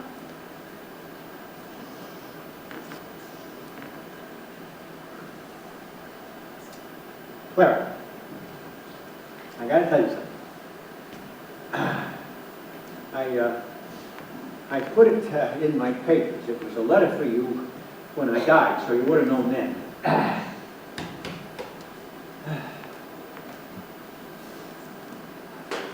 Your mother and I, it was not the liveliest association, but there was a great fondness between us, and whatever I tell you now, you must know that. It's August 1939. I'm at the Young Workers Club on Houston Street. You talked about dialectical materialism and you met girls. It's Friday night, the day of the Hitler-Stalin Pact. Ribbentrop shakes hands with Molotov on the front page of the Journal American, and this woman bursts into tears. People are arguing and discussing, and this woman is sitting there just with the tears streaming onto the newspaper. This was Ethel, your mother. But my heart was hers. Soon we are married. 2 years later, you were born, and then over the next 10 years, those other people. Yeah. All right, all is well. Everything's fine. Then comes October, 56. October 3rd. Tell me, what? I met a girl, I fell in love. Oh, Pop, you're human. Clara, I It's mean happens. in love for the first and only time in my life. Boom! There's nothing to be ashamed of. Clara, she was a girl. 24, I was 55. What happened? Where'd you meet her? The Grand Street Library, second floor, reading room. I'm at the main table, and I look up and I see this lovely girl, Hannah Perlin. She's studying a grammar book, and she looks up and she smiles. Oh, I can't speak. She goes back to her book. She has a sad look, someone alone. I see a girl who is lost and troubled, and she has marks on her hands from the needle trades. She rises to leave. Someone should speak to her. Can it be me? Can I have the courage? I speak to her, and then for hours our words come out, and then for hours and days after that in her little room on Ludlow Street. It was the most perfect time. She tells me I have saved her from killing herself. Saved her just in time for her. Just in time. She did not die. Did not die. Well, still married to your mother. Nothing could come of it. 4 months. It's over. She goes to Israel to live a new life. 6 months later, a letter. There is a child. Wow. A girl. And then every year or two, a letter. Time goes by, I think of Ludlow Street and the library, and then silence. No letters, never another. And then 3 months ago, there is a message for me at the Socialist Club. Sergeant Perlman will be here at 5 o'clock. 5 o'clock at the door. Sergeant Perlman is a girl. In Israel, women, everybody's in the army for a year. Sergeant Perlman is... Yes? Sergeant Perlman is my daughter. 26, face like her mother's, fine face like an artist would paint. And she herself is an artist. She comes to this country to study at the Art Students League and to find me. And here's the point. She has decided to take care of me, to live with me. And this is why I'm telling you this, Clara, so you will know. Right? In December, we leave for Israel. And it's here that I will end my days. So, you see, there's nothing for you to worry about.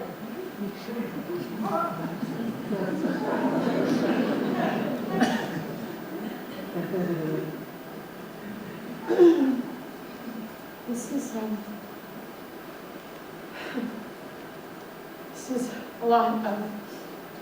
It's a lot for me to take in, a lot of information. Yeah, not easy, but I'm glad I called you. Better you should know now. I want to meet her. You shall. When? 2 days, Friday. The Socialist Club, dining room, Friday lunchtime. I'll bring sandwiches. Good.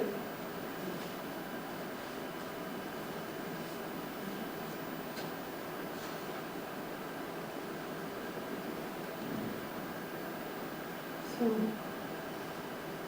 she'll take care of you? That's the point. History. Yeah. Clara, don't be upset. Clara, I'll be fine. This is for the best, Clara. Well, at least she got a daughter who's a soldier. Sid, where are you going? Sid. My train, the Siberian Express. They got him every half hour. Sit a minute. I can't, I gotta go. I'll see you Friday. Hey, Rappaport, you used to be a tall fat guy. Now you're a short... Rappaport! Rappaport. You made it up. Of course. You made it all up. Go back to sleep. Conned your own kid. That is a sin. I did it to save a life. Mine. You ain't a nice person. I'm ashamed I even sung a song with you. You don't understand. Nursing homes danced in her head. Desperate measures were required. You were just toddling off to Maple Hills. Well, I wouldn't hustle my own child just to save my ass. She's not mine anymore. She's become unfamiliar. Ain't gonna work anyway. In 2 days. In 2 days, I will be in Seattle, in Hong Kong, Vladivostok. No, I will be where she can't get me. Seattle. Shit, you can't even get downtown, boy. In 2 days, I will be gone. She comes to the club, I'll be gone. And what she do then? Wait there all day for you thinking maybe you dead? Huh? What kind of a man are you? Oh, smart talk. Fancy notions. You don't give a damn. I'll leave a letter. I will send her a letter and I will explain the necessity for my work. Afternoon, ma'am. Ain't Gilley too big? Well, now, ma'am, you sure got that lake just right. That's some fine work, I say. You know, but if you just go ahead and shave a little more down Fuck there. off, Cowboy. Afternoon, ma'am. How did you find me? Natural-born hunter, Miss Laurie. Especially rabbits. Ever tell you how much I hate that drawl? I mean, what is this, Halloween? You never been west of Jersey City. Pure accident of birth, ma'am. My soul's in Montana, where the air is better. See you later, Cowboy. Why, thank you, ma'am. Don't sound like LMA. 320? 320? This ought to be 2,000! Bad business. Bad park business.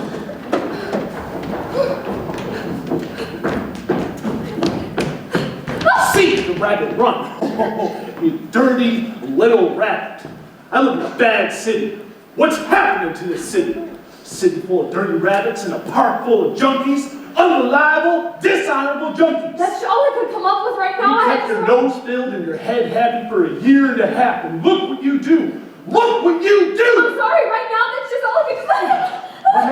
What happened? You gotta take me serious now. Because if you don't take me serious and I don't get my money, you don't get any older. My cash here tomorrow, 6 o'clock. I need more time. That's not enough time to come up with that kind of... Mustn't say you can't, Miss Laurie. Don't do that. Why, you're the little engine that can. And I believe in you. And if this gets around and folks start thinking that the Cowboy's got no teeth, well, Law and order ain't reached these parts before, and a fellow like me's got to protect himself, right? My cash here tomorrow, 6 o'clock. And don't you try to hide from me, little rabbit. Don't you do that. That'd be a mistake. Damn town's turned us all to shit, ain't it? Boom! Afternoon, ma'am.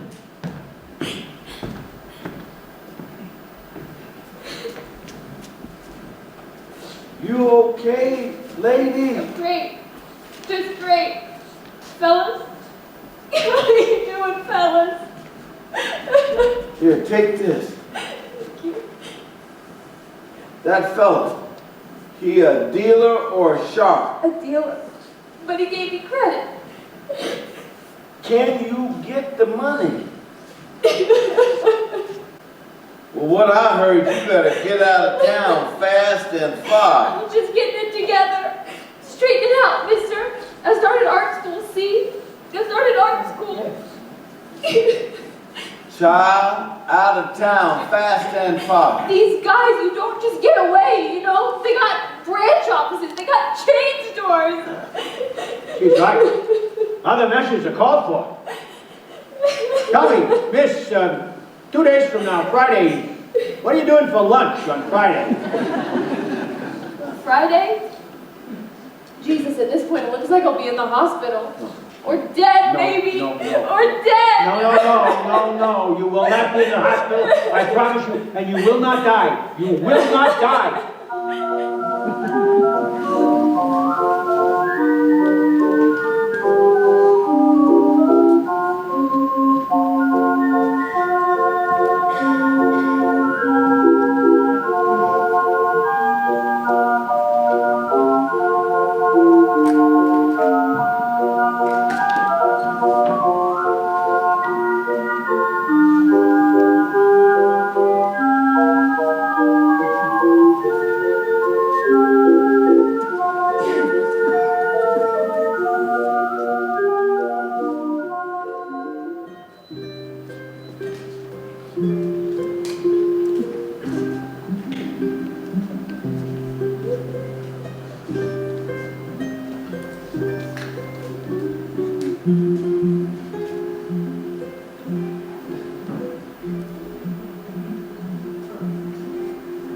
Time, please. 10 to 6. Good. Now say my name.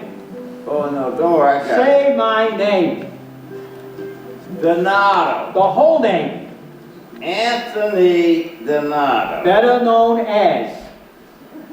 Tony the King. Tony the Cane Donato. Good. Now say your name. No, it's okay. I got it. Say your name. Kansas City Jack. Missouri Jack. Missouri Jack. See, it's lucky I asked. Look, he ain't gonna ask me my name, Missouri It Jack. should come up Kansas in City. these matters. Details are very important. Details of the whole game. Believe me. Now, what time is it? I just told you. Missouri Jack is better than Kansas City Jack. It has a sound group, music. I know these things. Details is everything. You should introduce yourself to him. No, sir. No, sir. Doing what I said I'd do, and that's it. Don't even want to do that. It's a dicey deal. Look, I haven't had a cigarette in 32 years, July. You got me smoking again. Now, I said I'd help that poor girl, and I will.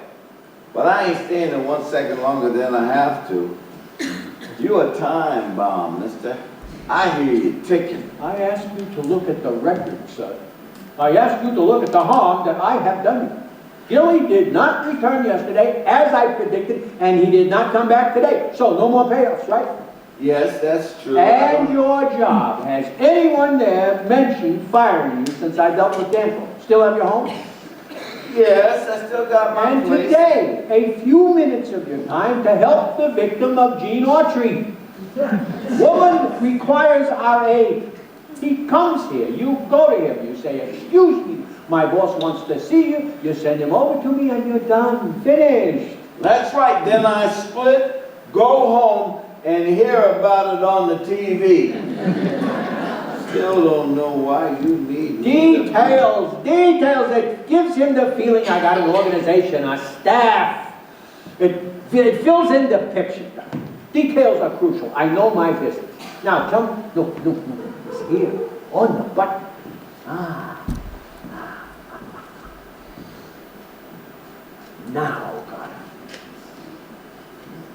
Now, Carter.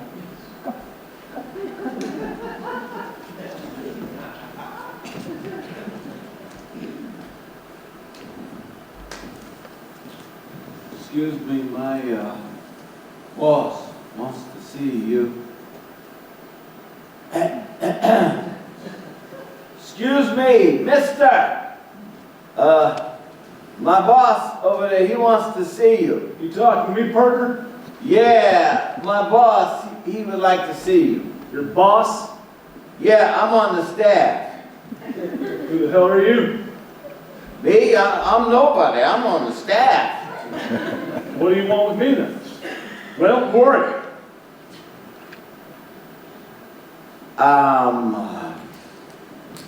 I'm Missouri Jack. Missouri Jack? Yeah. Yeah, that does sound familiar. Hey, say. No, you don't know me. I'm nobody. Nobody?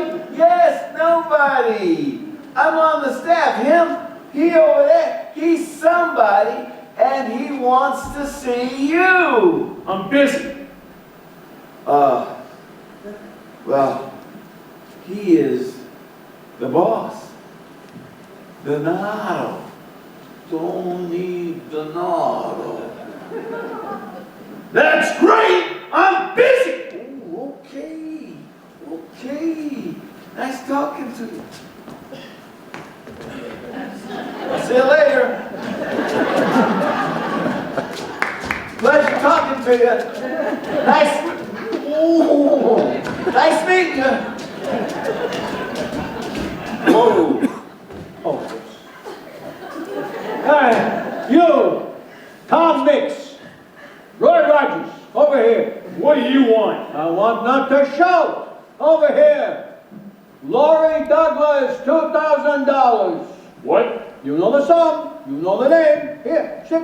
We will talk. What about Laurie Douglas? Who are you? I am Donato.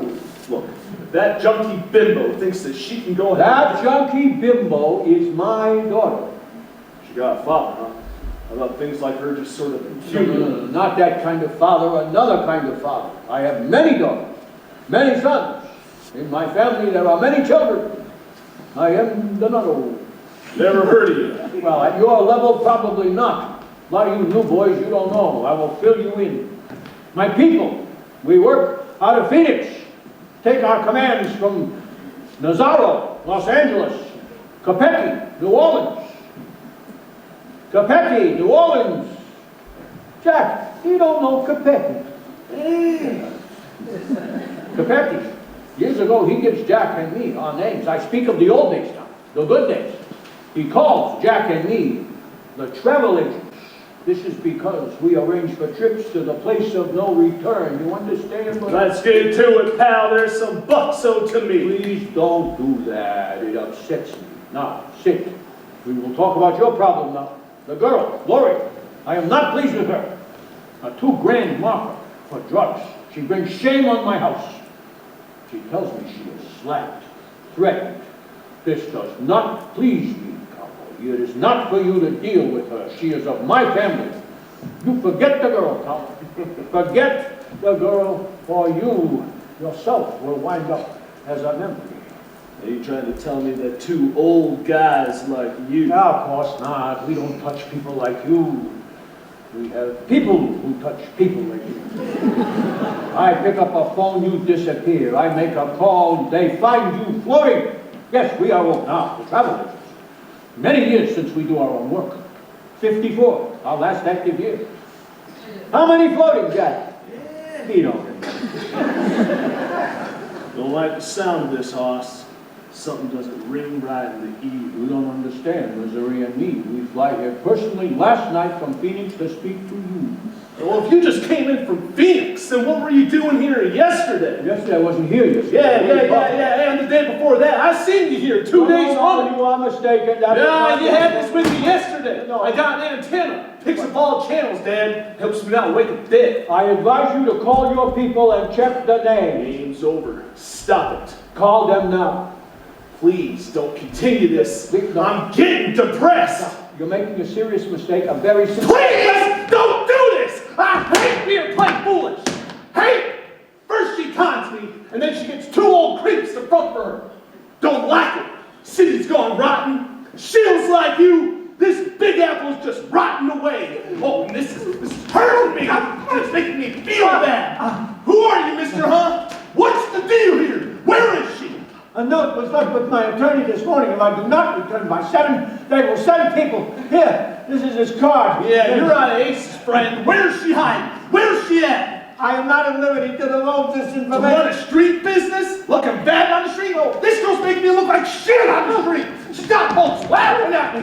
You gotta take me serious now. You gotta tell me where she's at. You gotta tell me. You gotta tell me. I'm gonna rock you until the words come out. Gonna rock you. Rock you. Rock you. Rock you. Rock you. Rock you. You leave him be now. You leave him be. Well now. If it ain't Mr. Nobody. I'll go get a cop car right near the boathouse. I'll go get a cop. Well, in that case, you don't move, little man. You stay. I'm asking you not to move, little man. Stop, buddies. Whoa. What do we got here? We got a crazy old man with a knife. Crazy old man. You can't even see me. See a blue shadow with a hat on it. I get close, I stick you good. Oh yeah. Afternoon, Jack. Aha. Bye now. You the one that go now.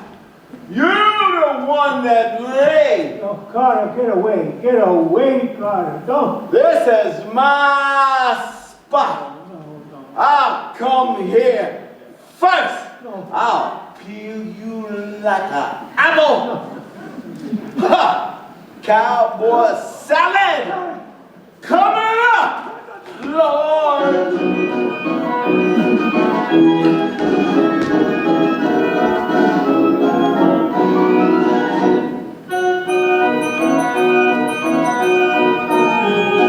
Like an apple.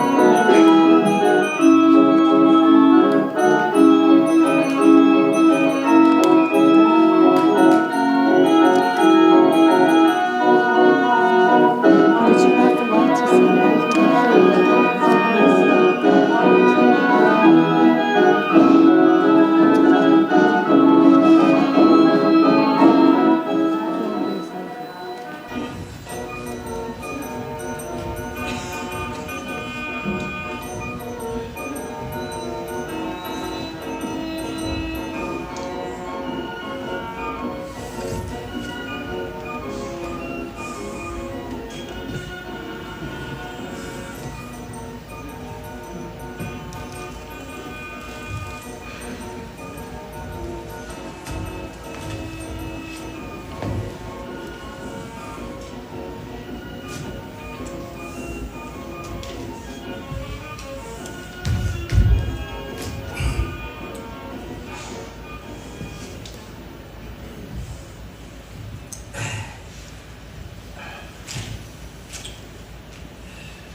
say a word.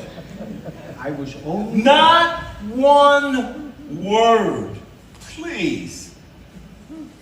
I was only going to say, quite frankly, I missed you, Clara. Okay, well, now you said it. And I would also like to express my delight at your safe return from the hospital. I only regret that you did not allow me into your room to visit. Not letting you in there. You're telling you a doctor and they start lopping off pieces of my foot. I had 12 beautiful days and nights without you. Right, I don't blame you. Told them, don't let him in. He tell you he runs the hospital. Tell you he invented cocaine, don't you let him in. I certainly don't blame you. Fact is, I have stopped doing that. Yeah, sure. No, it's true. True. Since the Cowboy, an episode during which, may I say, you behaved magnificently. Not since General Custer has there been such behavior. Since that time, I have been only myself. Friday, Clara comes lunchtime to the Socialist Club. I tell her the truth. She comes there with tears in her eyes. I decide to tell her the truth. Now, I will admit, I was helped in this decision by the fact that the girl Laurie did not show up. But I could have covered another story. My heart wasn't in it. My mouth is a dangerous mouth. Makes you Missouri Jack, almost kills you. Makes an Israeli family, breaks my daughter's heart. I have retired my mouth. Well, since we're talking mouth damage, lawyer for the tenants committee found out there ain't no Hartsville. I'm out of a job, getting rid of me in the Erie City in 4 weeks.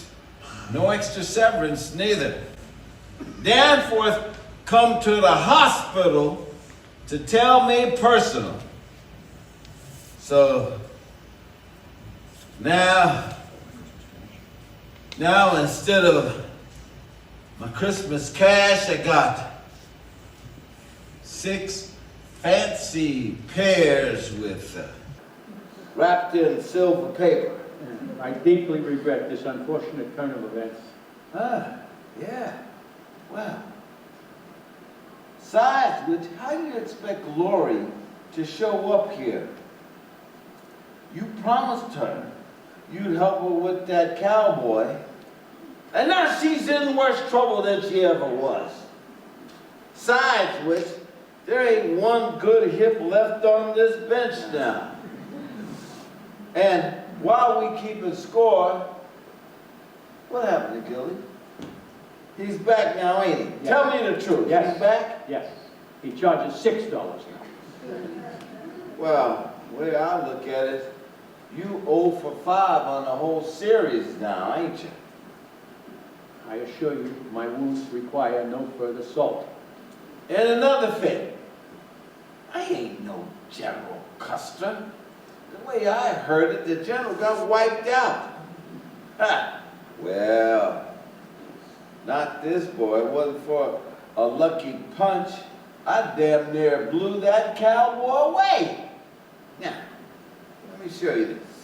See this item here? A piece of the cowboy's jacket's what it is. Near took a good slice out of him before he dropped me. You know what I seen in the hospital? Every night in front of my bed, I seen that cowboy's eyes. Them scared eyes, them big chicken eyes, when my weapon come out. Ah! Lord, even eyes like mine seen his eyes. They got that big looking at me. Yeah. Yeah, he seen me all right. He seen me. You know, I ought to be able to frame a thing like this. Unfortunately, I must leave you now. Ooh. Best news I heard all day. I am expected at the senior center at noon. The day begins at noon there. Gotta be prompt. Clara checks up. Also, weekends in Great Neck. I am seldom in the park anymore. Well, the news is getting better and better. Hospital said you just got out. I came by today on the chance of seeing you. I felt I owed you an apology. And also the truth. My name is Nat Moyer. This is my actual name. And I was for a while with the Fur Workers Union. This was true. But when Ben Gold lost power, they let me go. I was then, for the next 41 years, a waiter at Dykes' Dairy Restaurant on Houston Street. That's all, a waiter. I was retired at age 73. They said they would have kept me on, but I talked too much. Annoyed the customers. I presently reside, and have for some time, at the Amsterdam Hotel. Here, my main occupation is learning more things about tuna fish than God ever intended. In other words, whatever has been said before, I was then, and am now, no one. No one at all. And that's the truth. Goodbye, and good luck to you and your knife. Better get going to the center. At 12, guest speaker Jerome Cooper will lecture on timely issues for the aged. Refreshments will be served to anyone who's alive at the end. Shit, man, you still can't tell the truth. That was the truth. Tell me the truth, damn it! I told you the truth. That's what I was. That's all. You wasn't a waiter. You was more than that. I was a waiter. You wasn't just a waiter. What was you really? Tell me the truth, damn it! I was a waiter! That's it!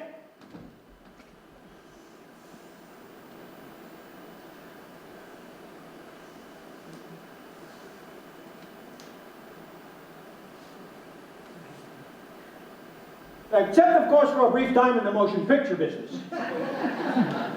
You mean the movies? Oh, well, you call it the movies. We call it the motion picture business. Oh, what kind of job did you have? Job? Well, what I did, you couldn't really call a job. You see, I was brief. A mogul. A mogul? Oh, I heard of that. Ain't that some kind of rabbi or something? In a manner of speaking, yes. A sort of motion picture rabbi, you might say. One who leads, instructs, inspires. That's a mogul. It's the early 50s. Blacklisted. The red scare, terror, reigns. The industry is frozen. Nobody can make a move. It's brother against brother, colleague against colleague. I had written a few articles for the papers, some theories on the subject. Suddenly, they call me. They fly me there. Boom! I'm a mogul. The industry wants answers. What should I do? What did you do? Well, that's a long story. A long and complicated story.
so much.